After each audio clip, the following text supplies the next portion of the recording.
Hello, I'm your host, Natasha T. Miller, and this is The Science of Grief, a podcast about the stories, science, and solutions around grief and mental health. Today, we're focusing on something that a lot of people have experienced, even people who aren't experiencing grief: anxiety and panic attacks. Before we get started, this podcast includes discussions of anxiety and depression. A reminder, this podcast is not a substitute for professional help. If you have a mental health concern and need someone to talk to, please contact a mental health professional or your doctor. If you are in a suicidal crisis or emotional distress, please call the National Suicide Prevention Lifeline. That number, 1-800-273-8255. Later on, I'll talk with mental health practitioner and friend of the Science of Grief podcast, Bonnie Wheeler, about what anxiety and panic attacks are, why they happen, and what to do if you're having one. But first, our producer, Patrick Vaughn, spoke with Sierra Maybury. Sierra was born with a chronic heart condition. It has caused her to have strokes and added a real danger for her and her child during her pregnancy. Beyond the physical difficulties that Sierra's heart condition brings her, the lifelong uncertainty over her health means that Sierra also experiences anxiety and anxiety attacks. And here's Sierra's story. So this is a ultrasound of my son's heart, and it's tied into like why I'm even doing this podcast, because basically I was born with half of my heart not functioning. So I only have like half of it working. So when I got pregnant, I was really worried that that was something that would be like carried over. And so I asked when we could see the whole heart, and they were like, it's functioning. It's like totally healthy. I was like, I need a picture of that. I was basically told like I was a high risk pregnancy because your body changes so much. I'm healthy and like functioning, but that was one of the things they warned me about, was that I could experience decreased, I don't know how to explain it well, but yes, essentially there was a big concern of like the toll of the pregnancy on my heart, and, you know, having that really severely affect ability to breathe and ability to like be active. So yeah. Wow. And then like how much of a, I guess, relief was it when you found out that your son, his heart was fully formed, healthy, like functioning? So relieving. It was just so incredible to hear. That's absolutely amazing. I'm sure it was just like a pop the champagne moment. Just yes, like, for sure. 100%. So like I said, the heart condition, it's called tricuspid atresia. And I don't know the stats of it anymore. It's kind of incredible though.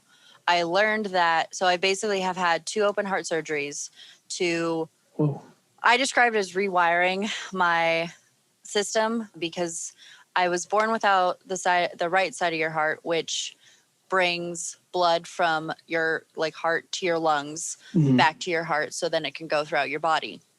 And so I wasn't getting oxygen in my blood. And so I had 2 surgeries to essentially rework things so that the left side of my heart is pumping blood to my lungs, oxygenating it, it's going back to the left side and then throughout my body.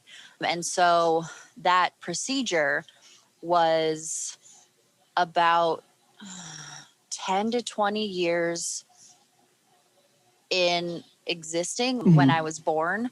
And in the medical field, it was still relatively new at the time.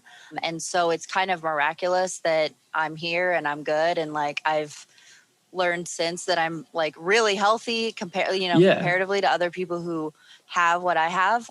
So that's kind of the first big thing. And that was definitely like hard growing up. I'm very skinny, and I have I had a fast metabolism. So I was super skinny, but I couldn't run a mile in like 7 minutes or even like 10 minutes. Like I just get really out of breath because I only have half of a heart.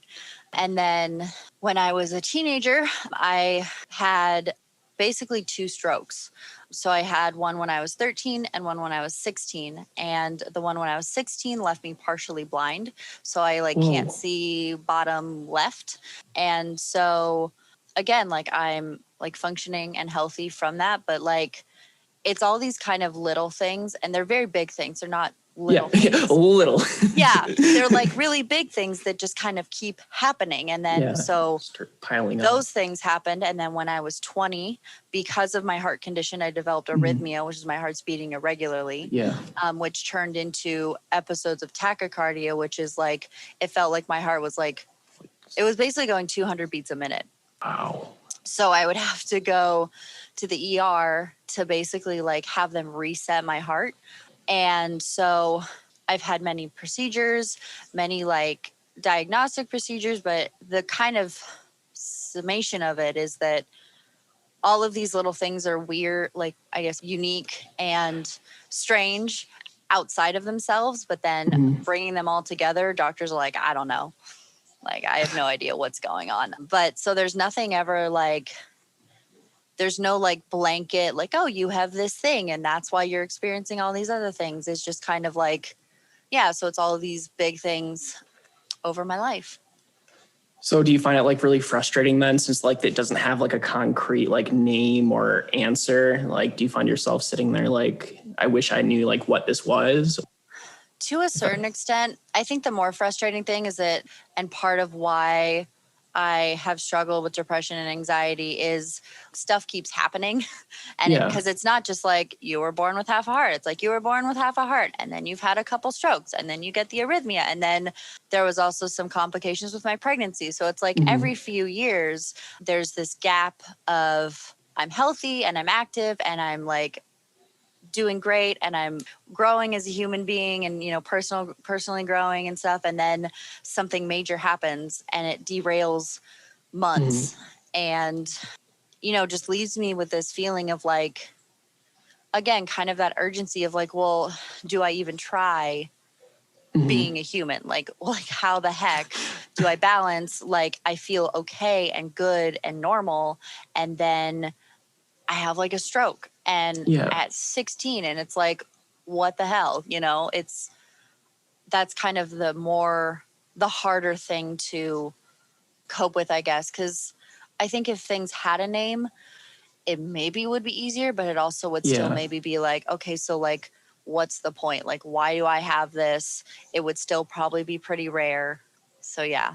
So what does like the depression and anxiety look like and feel like for you?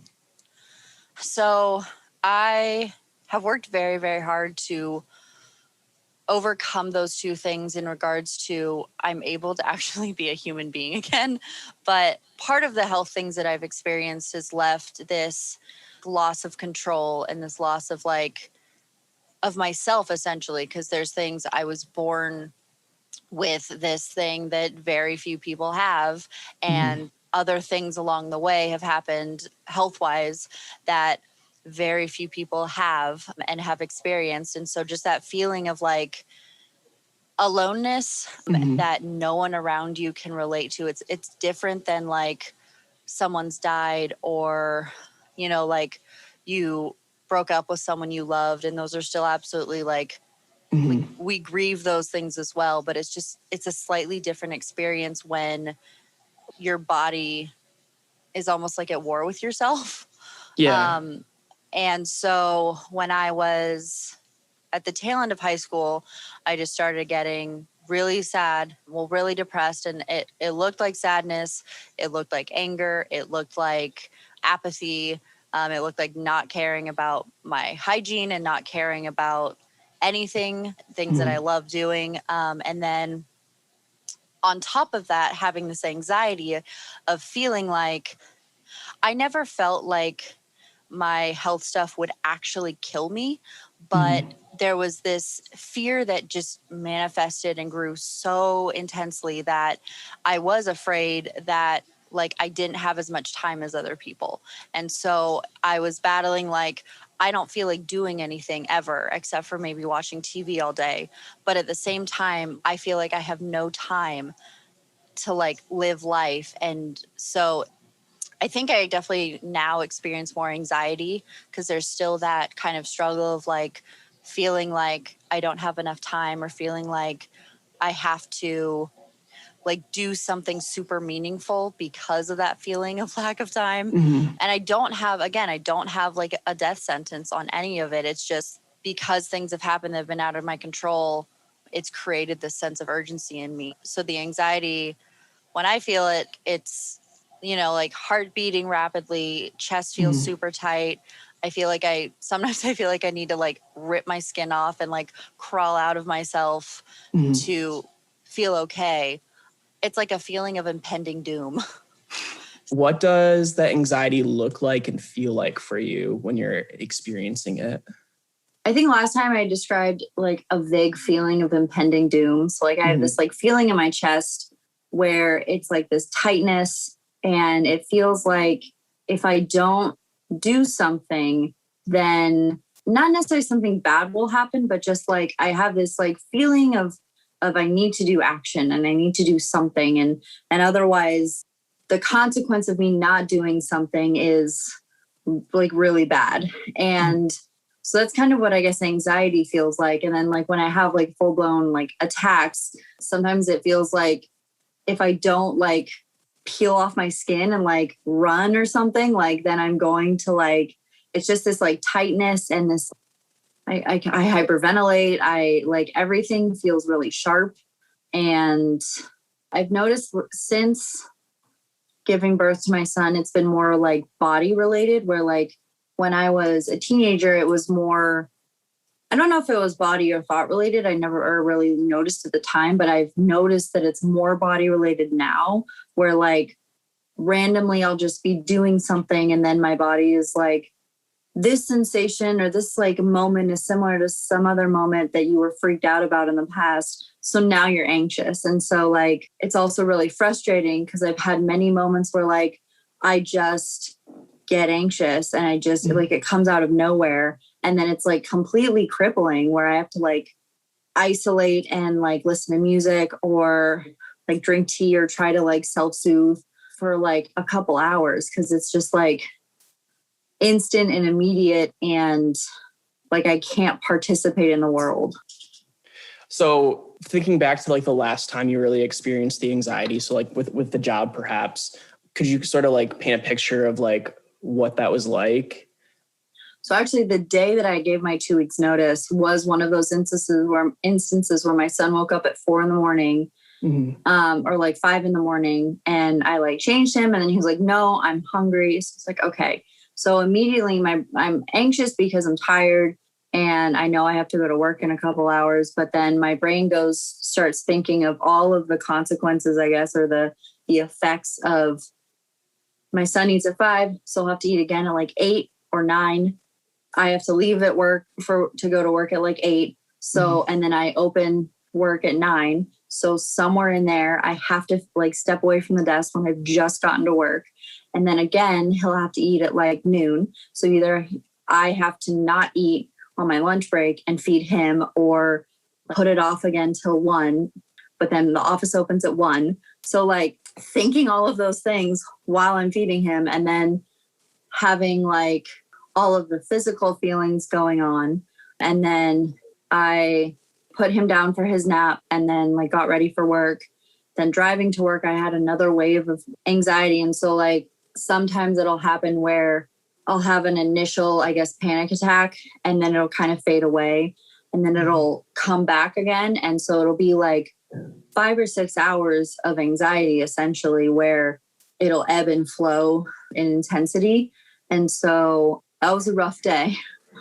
So like when do you notice like, or like have the thought like, oh, I'm anxious right now? Is it like right when it first starts or does it like take a little bit to be like, oh, this is something like to recognize?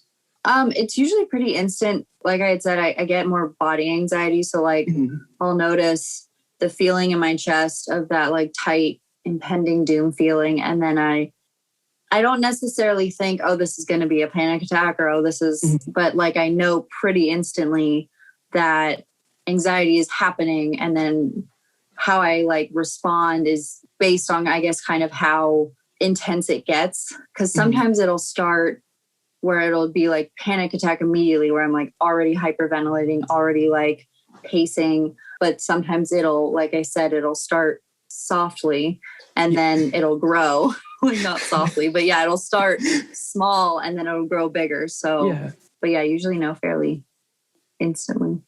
And then like you said, for self-soothing, I would imagine it would be like different types of things for like the crescendoing type of anxiety versus like immediate like bang in your face. Do you have any like self-soothing skills for like the high intensity versus the low intensity one? So high intensity, almost always I end up like listening to classical music and drinking tea. And then trying to like distract my mind as far as like drawing or trying to do something that isn't just watching TV or like playing a game on my phone, because those are very like, you don't have to pay very much attention. And so my mind can wander very easily. So trying to do something that involves my hands and my brain. For the higher intensity ones I've done before, I've dunked my head in ice. Because I learned that ice it's like a physical thing where the shock of the ice literally resets your brain and your heart, because it shocks your system literally. So I've done that before. Sometimes I'll eat something, or like I said, drink tea, and focus very intently on like the taste or the texture or the feeling. And then for the less anxiety feeling or the like vaguer anxiety feeling, I kind of have just like sit through it. And again, I still try to distract myself. And it's a really hard emotion to like snap yourself out of. There isn't necessarily like an opposite thing you can do. Like if you're sad, you could like watch like comedy or something, or if you're angry, you could like journal about it or like scream and hit a pillow or whatever. Like, and then you hopefully feel better after that. But for anxiety, it's like, I don't know. I feel like it's a really, really hard thing to counteract. Mm-hmm. So I guess that's sort of like you're focusing on like the taste and the touch and the sounds. That to me sounds sort of like a grounding practice. Is that what that is? Yeah, I guess any grounding thing is trying to bring your senses into a state of like some kind of balance or some kind of grounding. Yeah. What my therapist has me do is it's related to EMDR, and it's like nervous system tapping. So like you tap your pressure points here, here, here, here, here, and then on your hands. And then you just repeat a phrase over and over again. So like for me, it's like, even though like say I got upset, I fully love and accept myself. And like that whole phrase saying is how long you do the tapping for. And you have to do like opposite hand, opposite like face. And like that calms me down so fast. I've tried so many grounding techniques, and this is the only one that works. But yeah, I just figured I'd throw that out there because I actually do EDMR as well, but I haven't learned the hand, like I haven't learned the physical thing. I just like watch a ball move across the screen. And so that sounds very cool. Cause when you're in the moment, like it's amazing how that technique like instantly kind of heals you. And so it would be very cool to have the like physical, like tapping or whatever. So I don't know. It's my recommendation because it's called emotional freedom technique or emotional release technique. And it's focused on, like you said, like it like messes up your nervous system, just like because of like opposite hand, like left brain controls right side, right brain, left side. But yeah, sorry. No, that's very cool.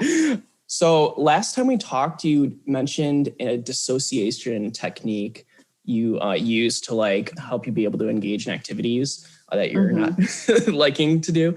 So could you like take us back through the last time you practiced that and like what the situation was, like when you used it, how you used it, and then like, did it work? So actually the last time I used it was that really awful day that I was describing to you that I am resigning, putting in my 2 weeks notice for. So when I was driving to work, I think I talked out loud to myself rather than just thinking it. But I basically was like, I am driving right now. I am just driving. And I essentially like the idea is to break everything down into its smallest, most immediate step so that you're only focused on that. And work was a half hour away from me. So I couldn't for like a half hour be like, I'm driving. But I was, essentially like, I'm just driving right now and I'm okay and everything's okay. And now we're taking a left turn and now we're pulling into work and we're parking and now I'm going to get the stroller out and now I'm going to get my son out. But that was the last time I did it. And it's just breaking everything into its smallest step because it's another way of kind of like all the other things we've talked about forcing your brain to focus only on the thing at hand, because especially with anxiety, it's so easy to think, okay, but now I'm running late and now like all of these things are going to happen and like it's going to be an awful day and like all of these thoughts can come up, and you just have to like center it back to, I'm just driving my car. I'm hearing this music that I'm listening to, and maybe I like sing to the music or whatever. But yeah. I love that. Did it work? Yeah, I think it does. Yeah. I think it's definitely like a trickier one because it isn't a sensory thing. It's you talking to yourself. So it is a little bit harder to like trick your brain into focusing, because then, you know, things can very easily like creep in, but it worked for sure. I think it's one of the things that takes more like practice. I mean, everything takes practice, but it's one of the ones that takes more practice to really have work. But yeah, I think it does. That's awesome. That's wonderful. Now, in retrospect, can you like place like where the anxiety might have been stemming from? I think a lot of it was, I had a C-section when I delivered my son. And so I've had surgeries before, but I've always been able, like, I've been my own person who's been able to like take recovery time and like have that time to get my body healthy again. And this was the first time that I couldn't do that. And I did, but it was still like I had that urgency of now I have a baby. And so I think that created a lot of anxiety because it was new parent anxiety on top of I've just had a major surgery. How do I balance recovering myself, but also making sure that my son's taken care of? So I think, yeah, before the job, that's kind of like why it came up so strongly, because I hadn't had anxiety. I haven't had anxiety in the last maybe like 5 or 6 years. And then it just like hit really hard. So following up with your recovery time statement, what do you mean like you didn't have enough recovery time? Well, I had enough recovery time in terms of like I was on leave for enough time and stuff away from my job. But like my son was born preterm. I think I had talked about this before, but he was born early. And so he was born without like his suck swallow breathe mechanism like fully developed. So he was in the neonatal ICU, and he couldn't breastfeed. So I was pumping. So I had to wake up every 3 hours to pump so that I could then like get milk to him. And I don't sleep well. Like it takes me an hour or two to fall asleep. And so it would basically be me trying, like I would wake up and then it would be me trying to get back to sleep for like 2 hours, falling asleep for like an hour. And then I'd have to get up again and pump, and doing that for like, I mean, the whole time. He was in the ICU for 3 weeks. And so I was in the hospital, not sleeping well already, and then not sleeping well because nurses kept bothering me and like waking me up at ridiculous hours because they were like, oh, we wanted, literally for like a week, they were like talking to me at 5 a.m. They'd be like, hey, we just wanted to check in. I'm like, I'm fine. I just fell asleep. Go away. So I had the time I needed, but it was like super stressful and not the quality that where I couldn't just like sleep for 3 days. You know, like I had to be active in making sure that my son had food, and also trying to figure out like visiting him in NICU while still like for those first 5 days that I was in the hospital, still going back and forth between his room and my room. It was insane. It was so hectic. And like you can walk and move around, but your abdomen has been sliced open. So like you can't really move your core at all. So it was just a whole kind of nightmare of like feeling this intense need to be with my son 24/7, but like not physically being able to because I had to figure out how to take care of me. So what is your advice for people that may be encountering the same situations you are currently facing or have faced in the past? Everything will be okay. Your pain is valid. Your anger is valid. Everything you're experiencing is valid, whether it's something that you're okay with feeling or not okay with feeling. And you as a person are valid. You exist and you're here for a reason. And sometimes it gets too much to think about what that reason could be. But I think that it is good enough to say that because you exist, you are meant to exist. And keep fighting. Find something to hang on to because it'll pass. So I was diagnosed with major depression when I was, I think, 18.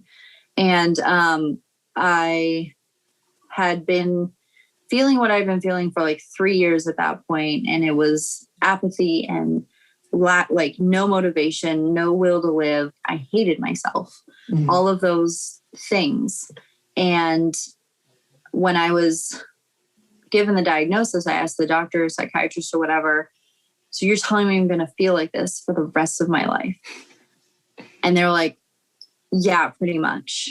And I was like I couldn't believe that. I couldn't, it sounded horrifying because depression is like the weirdest thing where it's not just like sadness, but it's just like, everything is drained from you and it's all gone. And there's just like no will to do anything. And so someone telling me at 18 that I was going to feel that way forever was just horrifying. And so if anyone's recently been diagnosed or has been diagnosed and has been told that that will be forever, it will not. It will not. All emotions ebb and flow. Everything comes and goes. And you might need to learn things that make you function better as a person. You know, you might have to learn skills or coping strategies or whatever to make things easier for you to do. But that's honestly not different than anyone else. All of us as human beings have trauma and crap in our life, and because that's like the nature of life. And so it's not shameful, or like I used to think it was like kind of a burden that I'd have to have like coping skills that oh, now I have to deal with this for the rest of my life. But it's okay.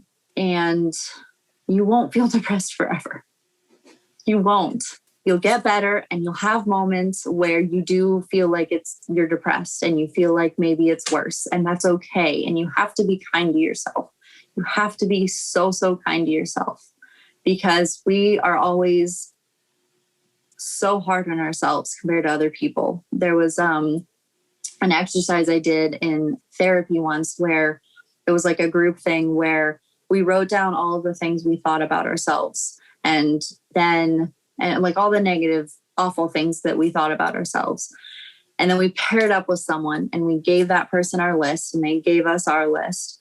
And then we had to talk to that person as if we had all those things.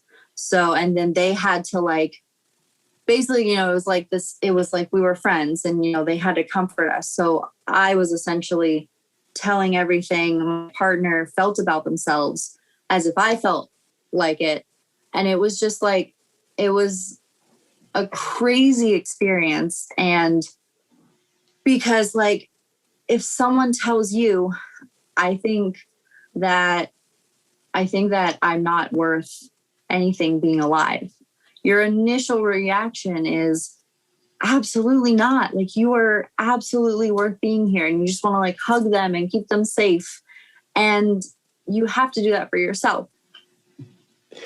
And then my next existential question is, so if you could go back in time and talk to your younger self, what would you say to them? Learn how to work. For me, like, because I like have creative passions, it sometimes is harder to do those things because comparison and imposter syndrome and all of those really great things seep into my brain. And so it's really hard to do. And so if I could have learned like self-discipline and focusing on like what I'm doing and kind of blocking out everything else, I think it would have set me up a little bit better. And then my follow-up, which is also in the same vein, if you're in the mind space of your younger self and you met current you, what would you think of yourself? I'd be really proud.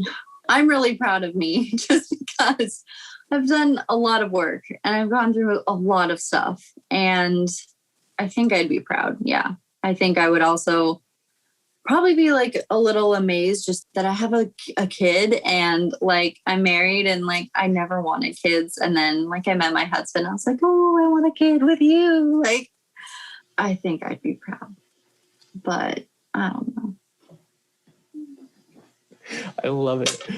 And then I guess if we go like a little future facing, what do you hope the next few years look like for you? Well, we want to move. So moving to a new place and probably like getting a house and doing all those like adult things. And I've been looking for like a remote job, like a 9-to-5, but ideally I would like to do like graphic design and the writing and starting like a business. And so in the next like few years, really pursuing that. And it's harder with a new baby, but it's something that is so on our heart that we're just now finally at the point where we're like, we got to do it. I want for the next few years, I want to be able to do creative pursuits and to be, there's this like, you know, image of the perfect me in my head, and not necessarily perfect, but like the ideal me. And it's not necessarily ideal, like it's a romanticism. It's things that I feel like I would feel more like myself doing, like having plants and like, you know, making bread and like, I don't know, like I have this idea in my head, and pursuing that and working on being the healthiest, most whole version of myself that I can, because we're at our best to be able to like give to the world when we are our healthiest. So, yeah. And then my final question. So is there anything you would like to say to your future son, as in like if he was like maybe like 18 or like in the future listening back to this, is there anything you'd like to say to him? I mean, I think I would say, oh, I love you so, so much. It's the wildest thing to create a person and then to have that person. And I'm so excited for your future. And I'm so excited for who I know you are, because you are incredible. And I'm just getting to know your personality now, but I know that it's going to be amazing. And your dad and I are safe for you. And we're just so excited to try and help you make your dreams a reality, because you're here for a reason and you're here to make this world a better place. And if not the whole world, then at the very least, the community you're a part of, which is absolutely good enough. And so, yeah, just we're here and we'll always be here, and just love you tremendously. So do you have any final thoughts or any comments or anything you'd like to make? Thank you for like having me and letting me talk. I guess just reiterating what I said before of, if you're listening to this and you're going through something, like just keep fighting through it and keep trying to heal and get healthy, because it's worth it. It is worth it to feel good. And the idea of the healthy you that you have in your head is possible and achievable, and you get to decide who that person is. It's not something anyone else gets to have a say over, whether that's your Instagram feed or your mom or anyone else. You are you, and you are good, and we need you in this world.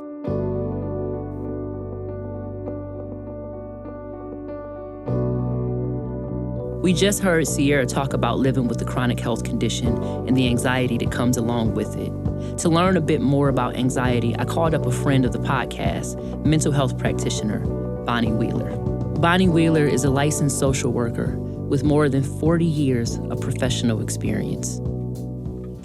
Well, as you said, I'm Bonnie Wheeler. I am a grief counselor in the Lansing area. I'm a licensed professional counselor and licensed master social worker, and have certification in grief and loss treatment.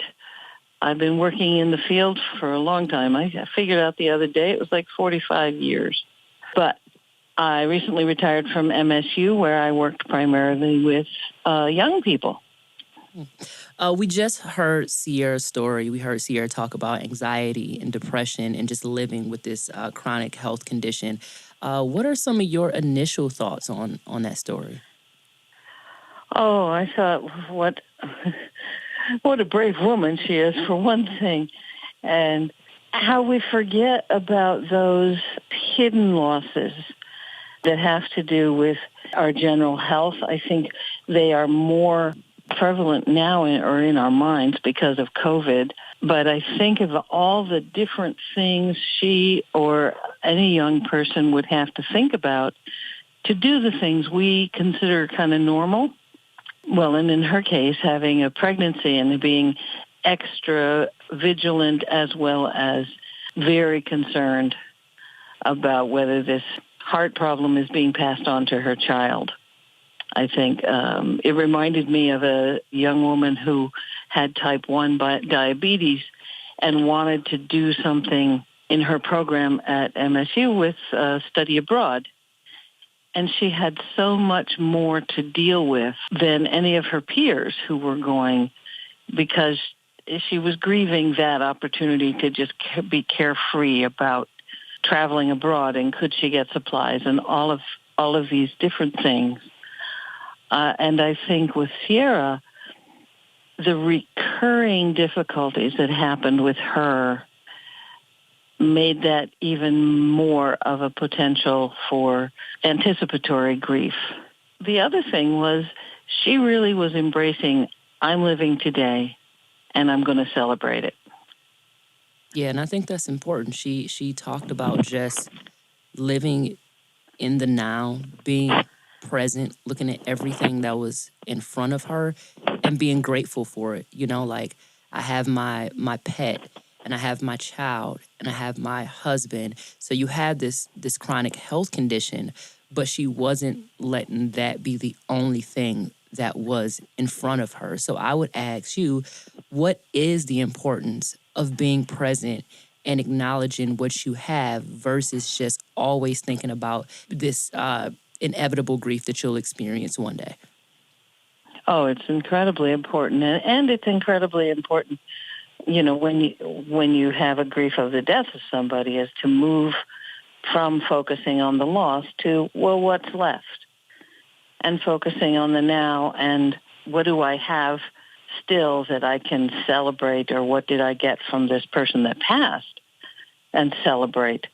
I think that people with various physical health problems often develop much earlier than the rest of us the ability to make interactions much more complete because they are in the now. When you have a conversation, they're really in the conversation in a way that it takes the rest of us a while to learn. Absolutely. You know, I think Sierra talking, it reminded me of the Nina Simone song, you know, where she goes, you know, ain't got no earth, ain't got no food, ain't got no home. But then she goes into, but I got hair on my head, I got brains, I got ears, I got my eyes, I got my nose, I got my mouth, I got my smile, you know. And I that's something that I kind of picked up on when I was grieving the loss of my brother, exactly what you just said, what is still there. And for a lot of us, there's so much still there that we should focus on.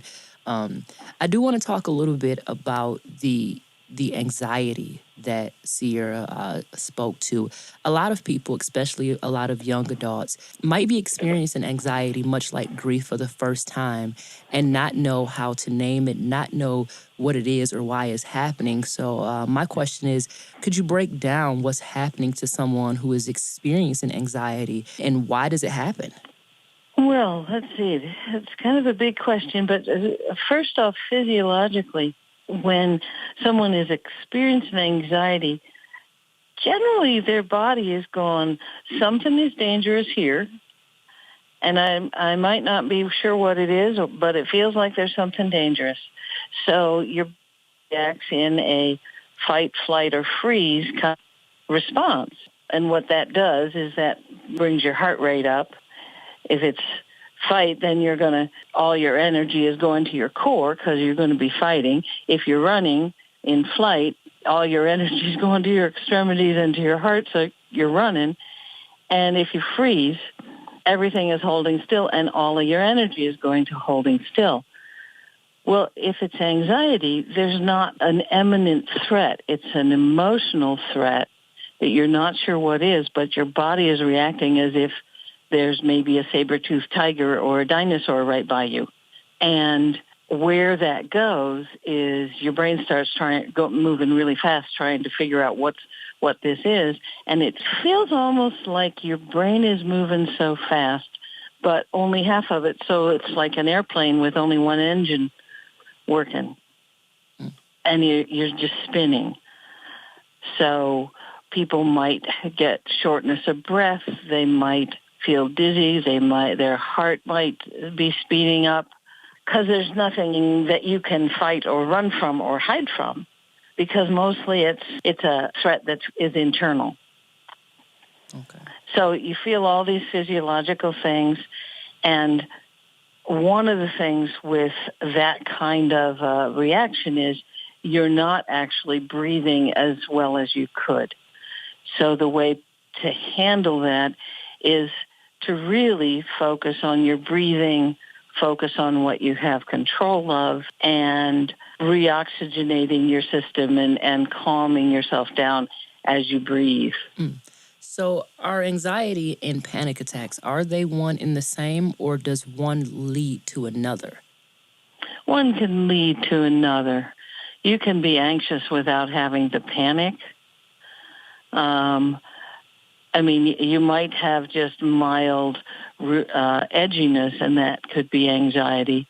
Sometimes anxiety looks like depression, because at the moment, the definitions of them, they have some overlap in symptoms, like not being able to sleep or sleeping too much. There could be anxiety about, especially around health problems or death in the family. You want to do it right, so you might be just anxious and thinking all the time, like racing thoughts about the event or about the person, or in a health crisis, is this my heart again, or is this something coming back? It's a spectrum, and one end of the spectrum might be, a little worried, and then move into serious worry, and then anxiety about it, and then panic about it. It's a spectrum across. So I do want to talk about, Sierra was speaking to the importance of her talking to herself in a healthy way. Her just saying, again, and this goes into a lot of the conversation, but I'm here, I'm good, I'm present, but how that actually affected her physical being. And could you speak to that, of the importance of you thinking positive thoughts and how those positive thoughts can actually manifest? Oh, yeah. The more and more we learn about humans, the more we realize that we're all attached. So that the more you're saying positive things to yourself, the more that impacts what your brain neurons are doing, and even the mirror neurons that we create when we talk face-to-face with someone. If it's positive interactions you're having, then there's positive development of empathy and connectedness to people.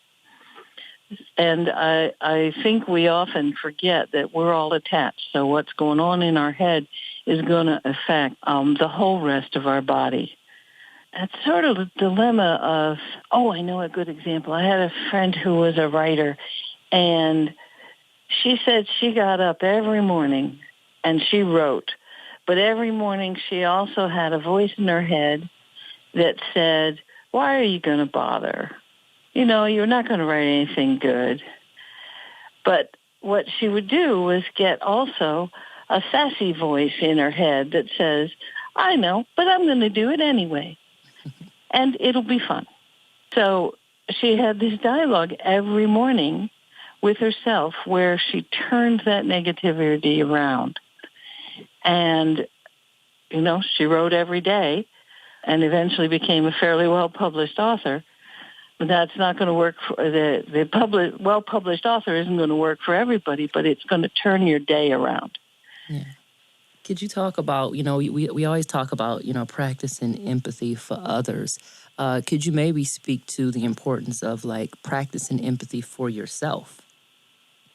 Well, I think that's, I've said before that I tell people to be gentle with themselves. Because, boy, we are our own worst critic. And I think that being as understanding of your own limitations and as understanding of your own joys as you would be of someone else is real important to developing your mental health and developing just a healthier attitude that you would give. You don't expect your friends to do everything perfectly, or your children, or, most of the people around you. You go, oh, yeah, we're human. But many people get caught up in, but I have to do it all just right. And it has to be a certain way. And I think having empathy for yourself as an individual, as a person with all the things that come with that, looking in the mirror and saying, well, I guess this is what today looks like, and at whatever age you are. Absolutely.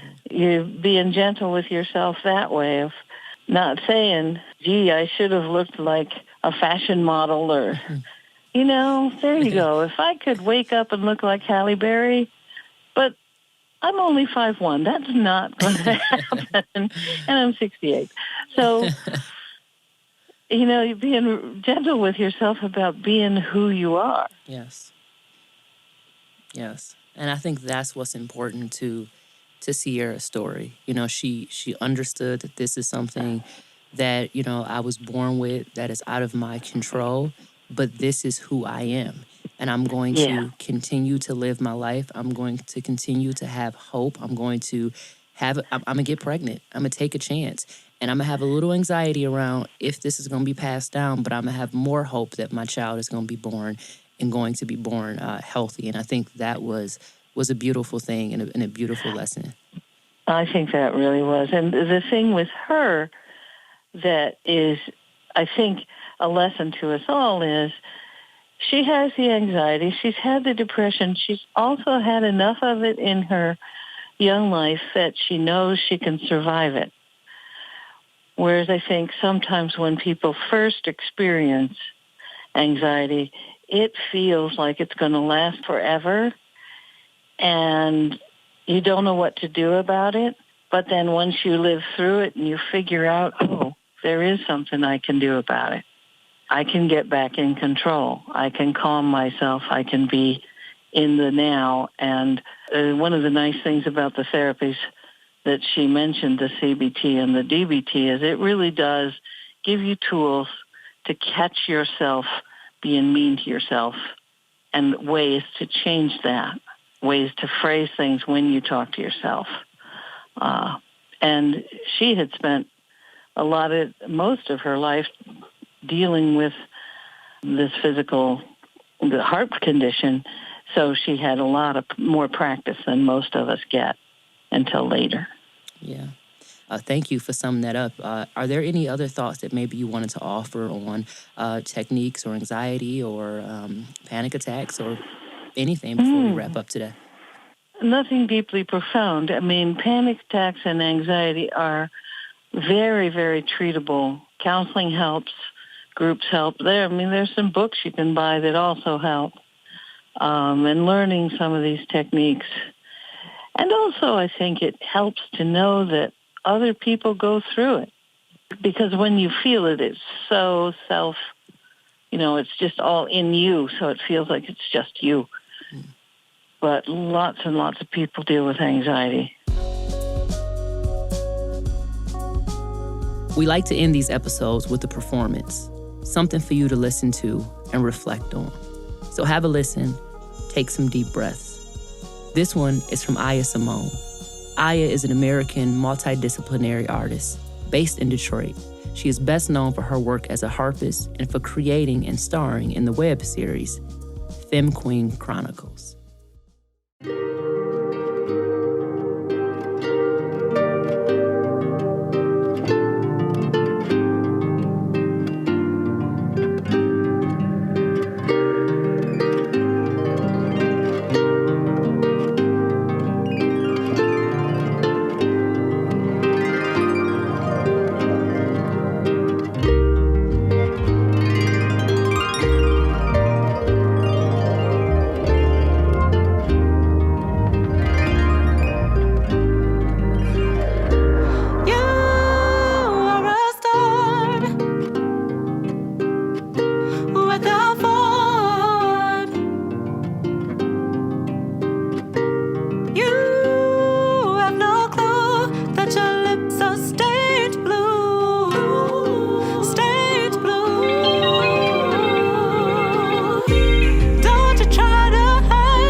hope you found this episode helpful.